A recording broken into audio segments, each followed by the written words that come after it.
حکیم صاحب نے اسے کہا بادشاہ سلامت، فلاں ملک کی سرزمین سے ایسی ایسی جڑی بوٹیاں پیدا ہوتی ہیں جن میں آب حیات کی تاثیر ہوتی ہے، آپ اگر وہ جڑی بوٹیاں منگوا لیں تو ہم آپ کو وہ دوا بنا دیتے ہیں جس کے کھانے کے بعد آپ جب تک چاہیں گے زندہ رہیں گے۔ بادشاہ نے فوراً ہی اپنے وزراء میں سے 5 وزیروں کو دوسرے ملک میں بھیجنے کا حکم جاری کر دیا کہ جاؤ دوسرے ملک کے جو بڑے راجا ہیں ان کو میرا سلام دو اور کہو کہ مجھے فلاں فلاں بوٹی کی اشد ضرورت ہے، سنا ہے وہ بوٹی آپ کے ملک میں پائی جاتی ہے، لہٰذا مجھے ان بوٹیوں کی اشد ضرورت ہے، اس لیے کہ میں مرنا نہیں چاہتا۔ خیر 5 وزیر دوسرے ملک میں پہنچے، راجہ صاحب کو سلام دیا، پیغام سنایا۔ جیسے ہی راجہ صاحب نے سنا کہ بادشاہ مرنا نہیں چاہتا تو راجہ صاحب نے کہہ لگانی شروع کر دی، ہنسنا شروع کر دی۔ ہنسنے کے بعد راجہ صاحب نے فوراً ہی سپاہی بلوائے، ان سب کو گرفتار کرا دیا۔ ان 5 وزیروں کو گرفتار کرا دیا۔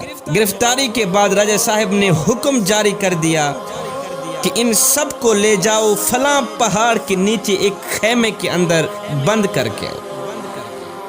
فلاں پہاڑ کے نیچے ایک خیمہ ہے، بند خیمہ، ان 5 وزیروں کو لے جاؤ، اس خیمے کے اندر بند کر کے واپس چلے آئے۔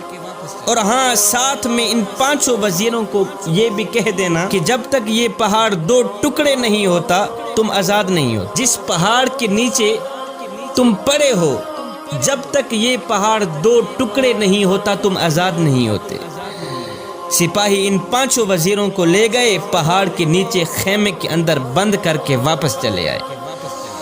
اب ان 5 وزیروں کو چاروں طرف موت کے آثار نظر آنے لگے، کھانے پینے کو کچھ نہیں تھا۔ مشکل کی اس گھڑی میں اللہ کے سوا ان کا اور کوئی حامی و ناصر نہیں تھا۔ اب انہوں نے کیا کیا؟ زمین پر سجدہ ریز ہو گئے، رو رو کر گڑ گڑا کر دعائیں کرنے لگے کہ یا باری تعالیٰ ہم پہ رحم فرما، پہاڑ کے 2 ٹکڑے کر دے تاکہ ہم موت سے بچ جائیں، ہم آزاد ہو جائیں۔